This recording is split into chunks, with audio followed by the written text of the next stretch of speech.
So in this video, I'm going to be talking about my largest negotiation. This is an opportunity that came to me, which was so big. It was numbers that I could only dream about prior to this meeting. And here I was finding myself in a position where I will be sitting next to an extremely high-profile lawyer who was advising me, representing me and my company on that transaction, and another financial advisor who was not associated with my company, but he was involved in that transaction, and a decision maker of two specific deals. One of them was a $120 million transaction. It's a healthcare company that was a subsidiary of a $1 billion healthcare group, and another healthcare company that also was the subsidiary of the same healthcare group. And one subsidiary was worth had revenues of $120 million, roughly speaking, and the other subsidiary had around $135 million. And these two companies were spread across entire regions of the UK and Europe. I cannot get into too many specifics because there are very few companies that are of that size, and it will be very easy to find out which one it was. So I can't reveal the details, too many details on this transaction. It was very confidential, and I have to honor that agreements. I can't get into names, but it was the biggest deal that I have been involved in, that I happened to negotiate. It was a very short negotiation, but it was still an extraordinary one. So how did I end up even having a meeting with this group? It's a very, very interesting backstory because you don't get to be involved in these kind of deals. And I still don't believe it that how I managed to get myself in this meeting. But I did it. Somehow I did it. In hindsight, if I look at it, if you had told me a couple of years ago that I would be doing this, I wouldn't believe you. Because I'm 29 years old, I have little or no. I had, prior to a couple of years, very little experience, very little knowledge or information about the business I'm in. And just after attending a mentorship with Dan Pena, I'm able to achieve and accomplish and be even exposed to these types of positions. And it's just been a truly incredible journey. So in my first year while building the company that I'm building right now, and if you're new to the channel, I'm an entrepreneur. I'm the founder of this healthcare group that buys other businesses, other healthcare companies in the UAE. I currently have 6 more shareholders apart from me, including a CEO of $3.5 billion company, a top lawyer that advised on a $13 billion transaction, a senior partner from KPMG, retired, and 2 more healthcare CEOs with 30 years of experience each. So that's the company that I founded, and I'm the founder, managing director, and the major shareholder of this company. And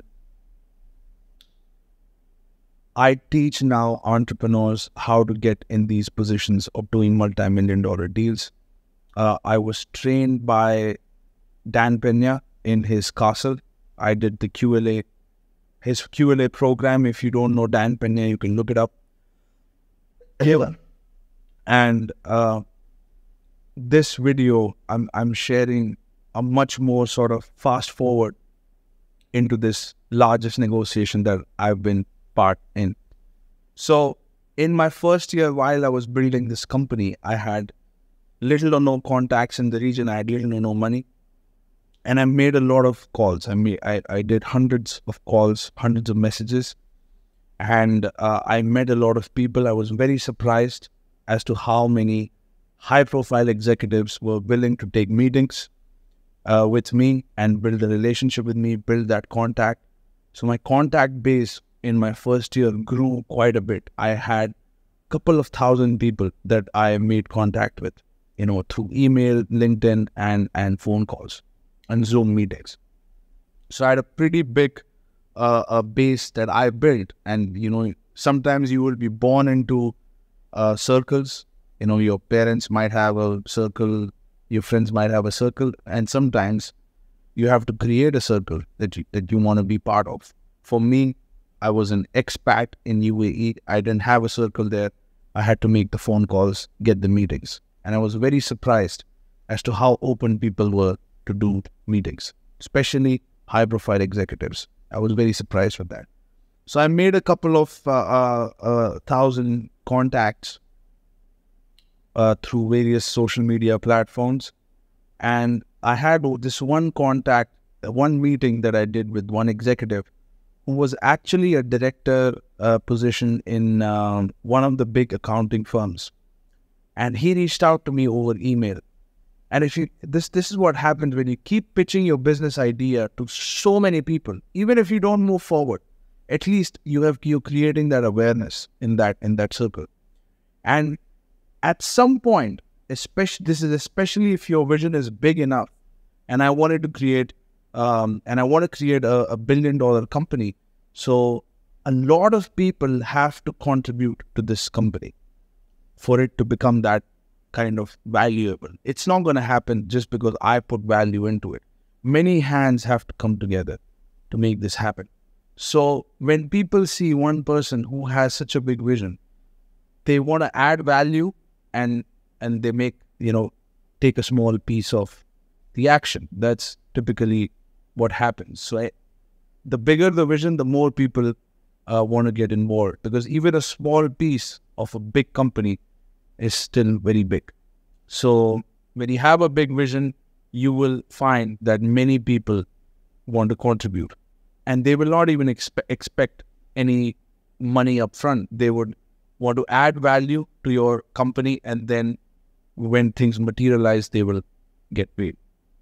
And many people, especially in big companies, they're willing to work on that. With big visions, companies with big visions, they're willing to work on that basis because the payoff is big. If you want to start a company that does a couple of $1 million, that kind of money is only good for one person. It's only enough for one person. It cannot feed hundreds of people, But if you have a vision where you want to build $1 billion company, almost anybody can find a space in that kind of size of a vision. So you got to think from everybody's perspective. You got to create a vision that's big enough for everybody to get involved in. I'm just creating a background for this conversation so that you can understand what happened. So because I had such a big vision and because I had met so many people, people knew what I was up to. And because each person has their own contact base, they can, and they know your vision. They have that at the back of your mind. Maybe they don't even remember it, but they have it at the back of their mind. Anytime they are in a business meeting, or anytime they are establishing contact, or anytime they hear the news and something they find or they come across anything that can add value to your business venture, they will get in contact with you.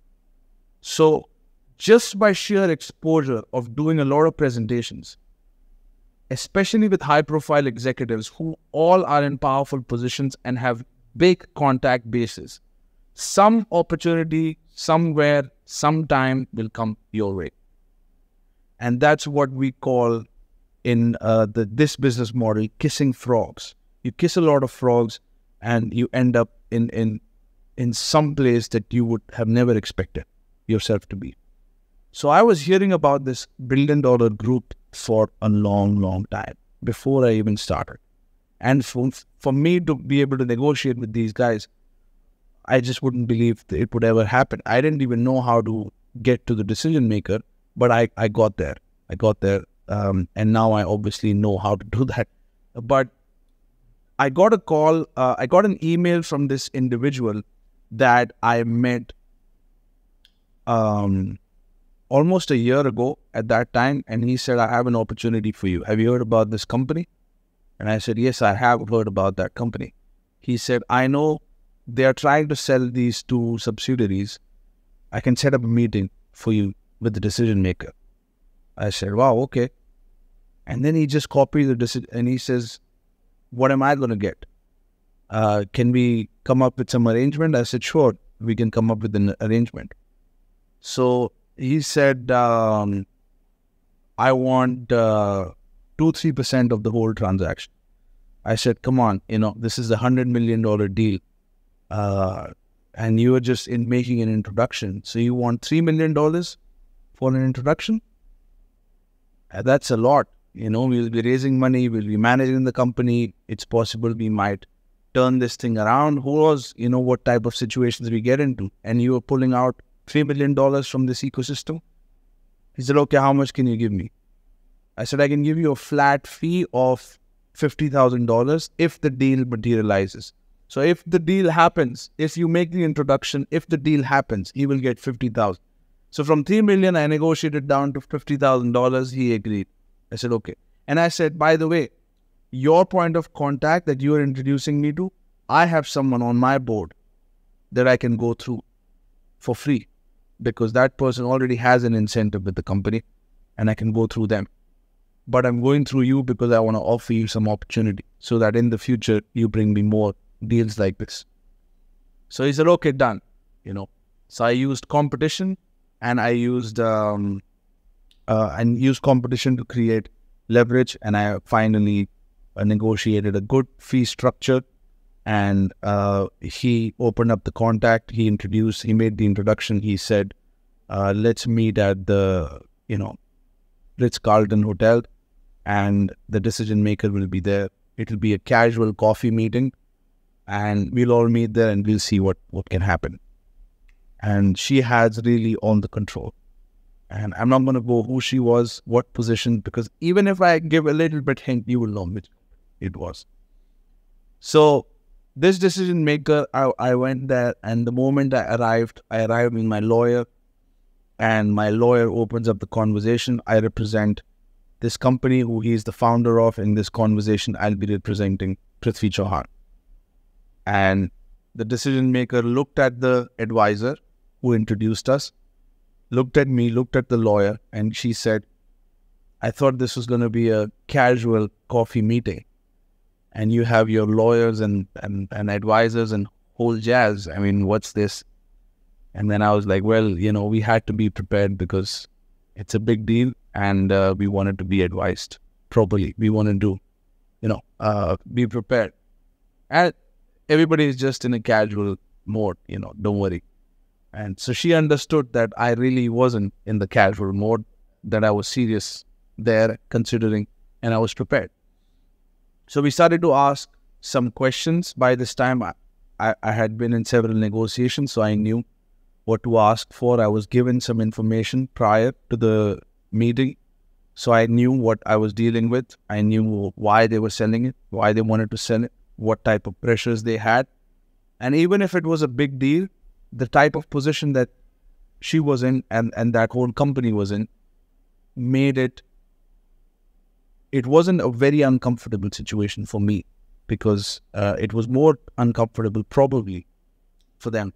But we had a conversation, and I asked, what do you expect for the company? What type of price are you looking for to acquire? I just wanted to see if, this is going to go forward or not in the first meeting.